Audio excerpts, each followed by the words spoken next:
ये आकाशवाणी का प्रसारण है विविध भारती।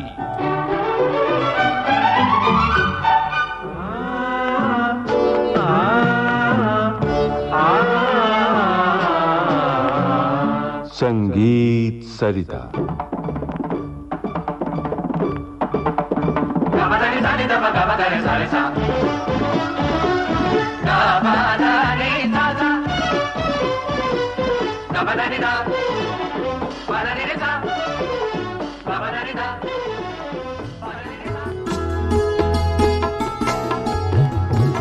नमस्कार श्रोताओ, संगीत सरिता कार्यक्रम में इन दिनों आप सुन रहे हैं श्रृंखला गिटार का सुरीला संसार। इस श्रृंखला में हमारी आमंत्रित कलाकार हैं सुप्रसिद्ध गिटार वादिका विदुषी डॉक्टर कमला शंकर।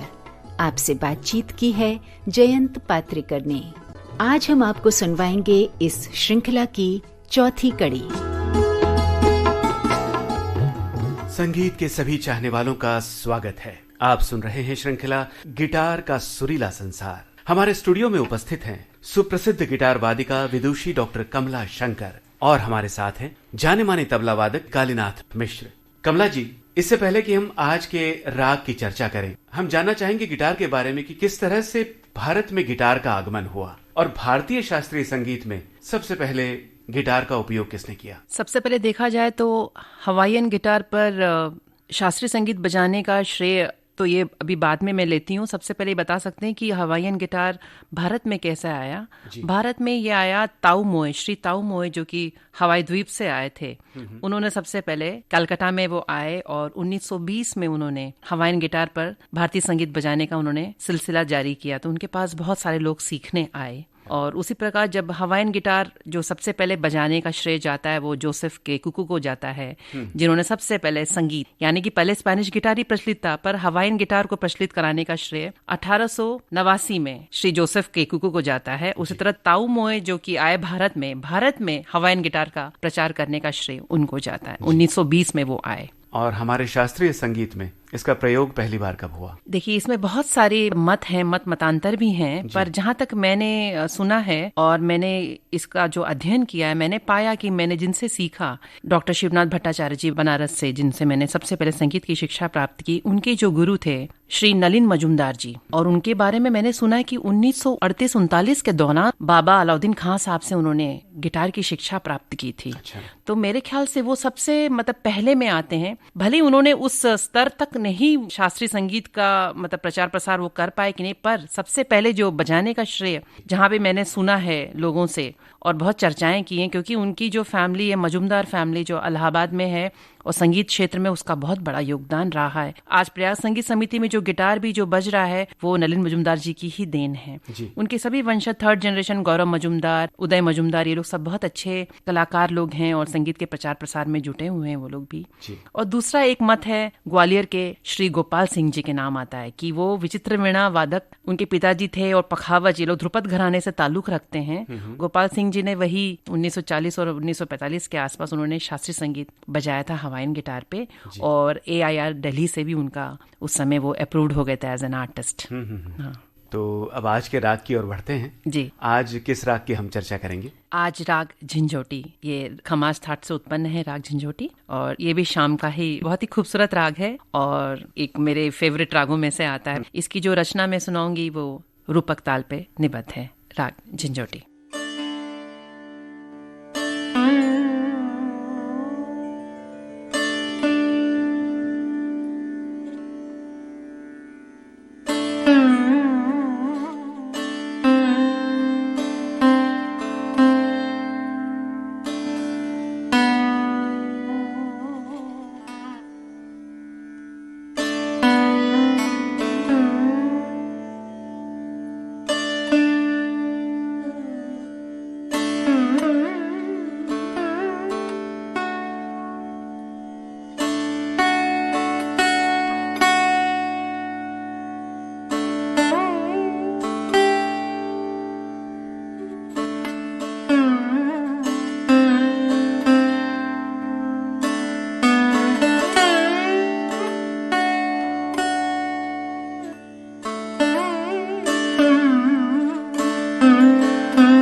वाह, बहुत ही सुंदर।